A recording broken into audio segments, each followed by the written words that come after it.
you knew whoever lost Patriots-Jets yesterday, when it was 3-3, all the way to the last kick, whoever lost it would get eviscerated. And certainly with these two quarterbacks from last year's draft class struggling this year, which Mac Jones is doing, he is regressing, and you've been talking about it, Chris, with the play calling and the offensive coordinator. It's been bad. Plural, whatever's going on there. It would have been a very long day and night, and today, Monday, in New England, had the Patriots not pulled that out with a punt return for a touchdown in the final seconds of the game.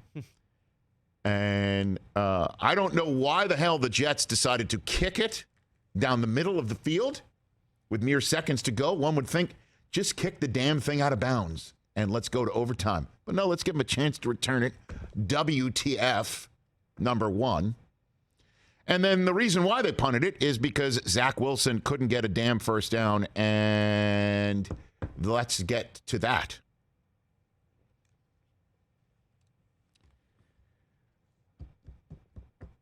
The big problem for a Jets team that is, I can't believe I'm saying these words, 6-4 and a problem. Why would it be a problem if 6-4? If you told me earlier in the year Jets are 6-4 every Thanksgiving week, I'm like, where is that piece of paper for me to sign? Sign me up. Just let me open my popcorn now. Exactly. Okay, go for it. I got some chips here, I got too. you. So. Okay.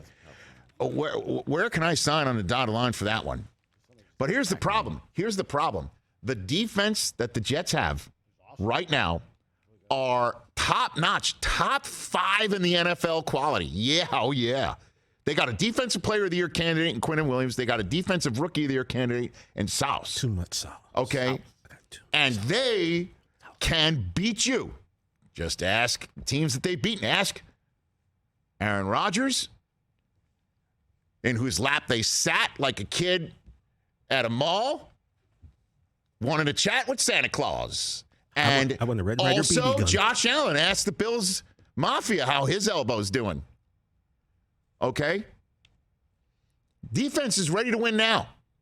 Ready to win now, and nobody saw that one coming. Now, the injuries on offense, losing their best offensive lineman in Elijah Vera Tucker, and they also lost linemen yesterday as well in the game, and Breece Hall. If Breece Hall was active, the Patriots would have a major problem defending him, just like everyone else had. Very true. So you've got to front load your comments about Zach Wilson with that. However, there's injuries everywhere. Okay?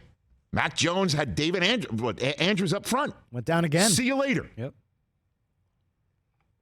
But they still made first downs and put the ball in the foot of Nick Folk, who was kind of like a Manchurian candidate Patriot from the Jets yesterday, missing kicks. Weird performance from him. But when you have more punts than completions, when you have 20 games under your belt now professionally, and your touchdown to interception ratio, and your passer rating, and your yards per attempt damn near mirror through 20 starts of your career that of Jamarcus Russell's.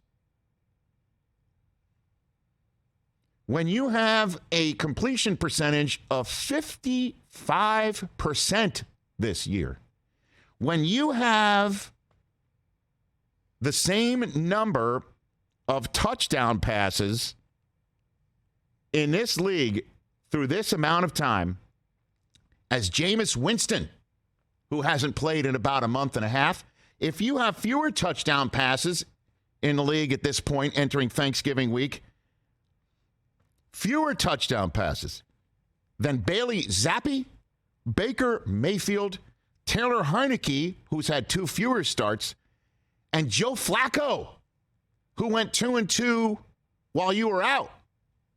You cannot say this when you step to the podium after a game like that. First place was on the line. It's the Patriots, wanting revenge after last year and earlier this year. I mean, does this one sting more that you lost in the way you lost it? Yeah, I mean, it sucks to lose always, but we got a lot of season left, so we're going to move on and try and get better. Thanks for that. As an offense, though, I mean, when you guys are only able to score 3 points, the defense only lets up 3 points. I mean, do you feel like you let the defense down at all? No. All right, let me just help you out, Zach. I know you might not be asking my 2 cents here. You did let the defense down. The answer to that question is yes. And it's a simple thing for you to say is, yeah, we did. Yeah, we did. I love those guys. They're putting it all out on the line, and we need to do better as a group. And I'm looking in the mirror to start. That's what Josh Allen said after you and the Jets beat him. I played like S. I played like ish, says Josh Allen. When you go to New York, you've got to have something thicker than what appears to be Provo's skin here. And when you go to New York, if you are somebody who hasn't been used to being criticized, and I understand that I just made a slight towards BYU in that regard, talk to Steve Young. Talk to Steve Young. Maybe he can help you on having thick skin when you go to a market bigger than Utah and Provo. You got to take it. You got to absorb it and make it better. Don't just give the turn the page cliches to try and tamp down the criticism you know is coming. Maybe he's heard too many people tell him how great he is. Like Tony Romo. Remember this from Tony? Go ahead and hit it. I think Zach Wilson is going to be in discussion as one of the top 3 to 5 quarterbacks very quickly. Within the next couple of years, I think you're going to see him rise. I think he's unbelievable. His ceiling is so high. It's rare for me to say someone has the ability to get in the stratosphere of a Mahomes, but I think this kid actually has that ability.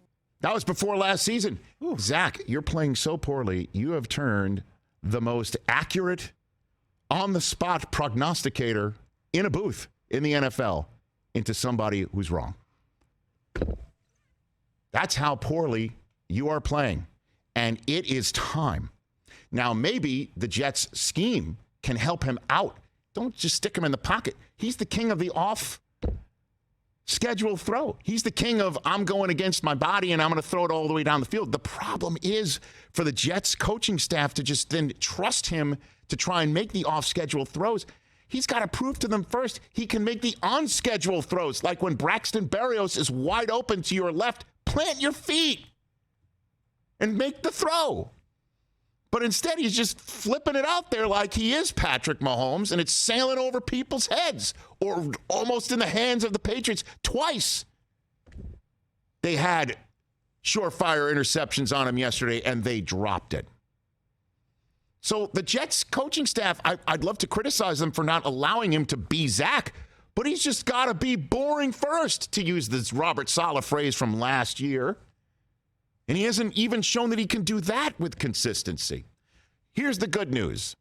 They got the right people in the room, and certainly the right guy in charge. Hey, Zach, if you want to know how to say it and what to say, just listen to your coach. This is what the coach had to say about the second half offense. Can you talk about the second half, especially the offense? 7 possessions, only 2 total yards. It's dog.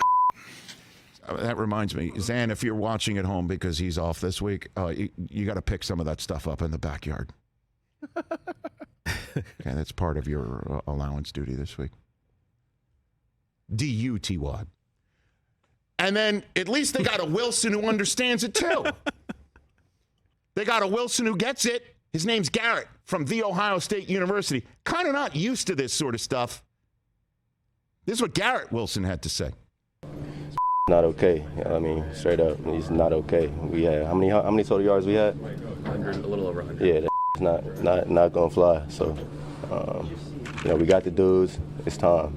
It's time to be consistent. It's time to start winning the games we should win. It's time to do all that.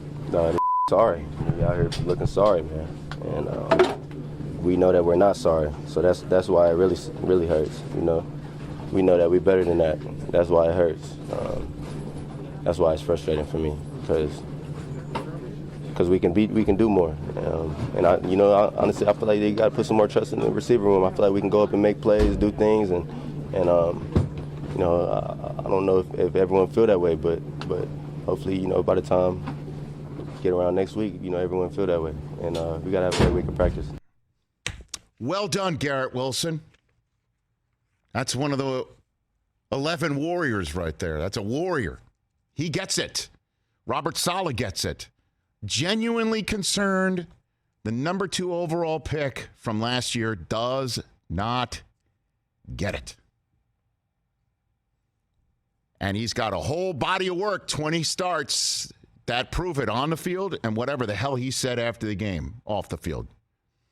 And here's the other piece of good news is there's a game you can come right back up, and at least it's not at home where the fans will let him hear it for his first incomplete pass, and at least the other quarterback in the game isn't from the same draft class who is clearly taking off in a system that's built for him and is surrounded by talent that's not as good as the ones that are around Zach Wilson. Oh, wait a minute. I'm being told it's Justin Fields and the Bears coming to town. If that guy runs around, and I'll tell you what, Zach, you should go to that defense and say, I did let you down, because it's that defense that you need is going to be counting on to put Justin Fields on his behind in a way that few teams have been able to in the last month. That defense is your friend, sir, and you did let them down, with all due respect. What's tougher, by the way, going into that game? Sacking your opponent 12 times over the span of 2 games and losing both, which the Jets did against the Patriots, or scoring 28 points or better in 3 straight games and losing all 3 of them as the Bears just did. Something's got to give. Yeah. One would think. Something's got to give. Whew. Catch the Rich Eisen Show every single day on the Roku channel, 12 to 3 Eastern, for free.